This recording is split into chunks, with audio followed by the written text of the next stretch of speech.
Hello, welcome back, friends and family from Caring for Carers, a source of inspiration. I'm here today to talk about sympathy and empathy. What does it mean for us and how we can do something about it when it's causing us a little bit of troubles. So, why would sympathy or empathy create troubles for you, and what's behind it? So first of all,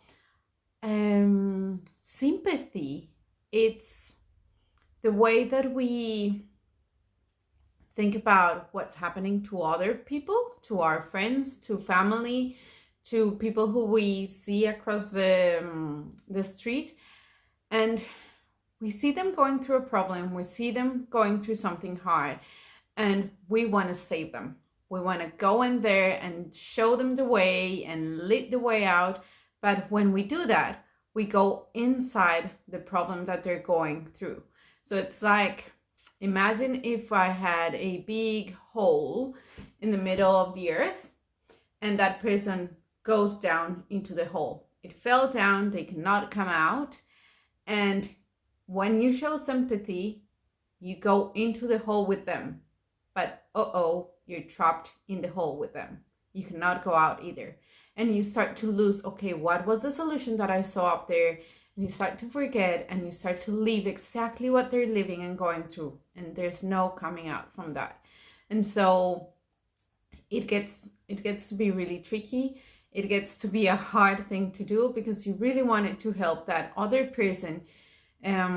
But now you don't know how, and you don't know how to save yourself either. So it gets confusing, and that's where we're lost. We feel confused. We feel like blurred in our mind, and so thinking about saving someone, it's very different to being that empath for that person. And so what is being an empath, or what is empathy? It's to understand the emotions that the other person are going through. Yes, is to, if I go to the same analogy of the hole in the earth, is to come to the border and say, hey, I can see you're down there. I'm up here. Do you want me to help you come out here? And so if that person says yes, and you have something to help them with, then you'll provide that help, yes? But you're not going down the hole with them. You're not being trapped in the same situation as them. And that would be the main difference between sympathy and empathy. Now, we've got another term that's starting to be like, that we use for some people, and we call people to be empaths. And so what's the difference between empathy and being an empath? An empath is a person who feels the emotions of others, even though they don't want to feel them. So within the carer community, we find a lot of empaths. We find lots of people who they start feeling sad or annoyed or anguish, but they don't know why they're feeling it. So what we've discovered, or what as humans, what we've discovered, not me, is that we also sense the energy and the emotions of people around us, but some people feel them more than others. So empaths will feel it more, and they don't understand where that emotion is coming from. So they start thinking that it's something that is wrong with them, that something that's happening to them, and that, they cannot have control over their emotions. Well, the truth is that they're not their emotions. They're just feeling the emotions of others, and they do have control over that. So it's about understanding and learning tools to help them put like a little limit to what you're gonna be feeling and when you're gonna be feeling it. So I know some empaths that the way they do it is like literally having a switch of light, yeah? And so they say, in this moment, the switch is off.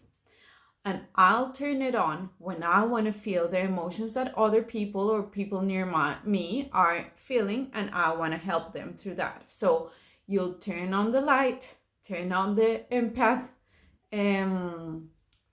like gift, and then they help the people that are close to them, that they know they can help.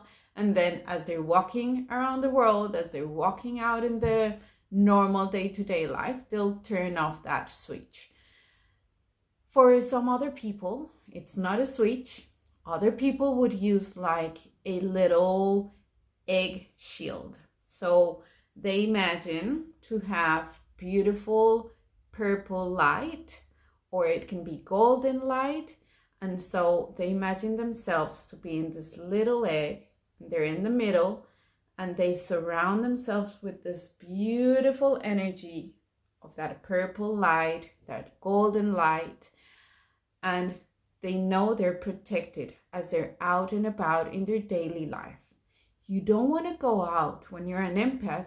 It's very hard to go out on your daily tasks, on your daily work or studies, and just be receiving the emotions of others while you're trying to focus on your own things. Yes, but it is really nice when you have that empath and you can allow yourself to feel the emotions that your friends are going through when they're having a situation, and you can feel them and you can understand what they're going through, but you can also notice what will help them and ask, do you want this help? Do you want me to be there for you?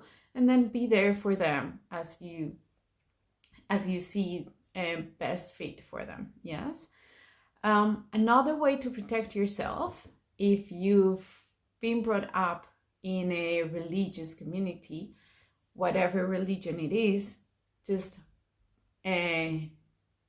use your prayers to ask for that shielding, for that protection, and for that guidance to know exactly when to open up your heart for others' emotions, or when you need to have like a more strict boundaries, so that you can protect yourself and take care of yourself first.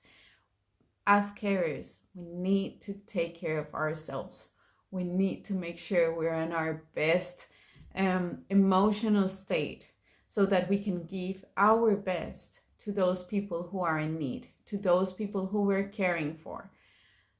So I hope this helped today.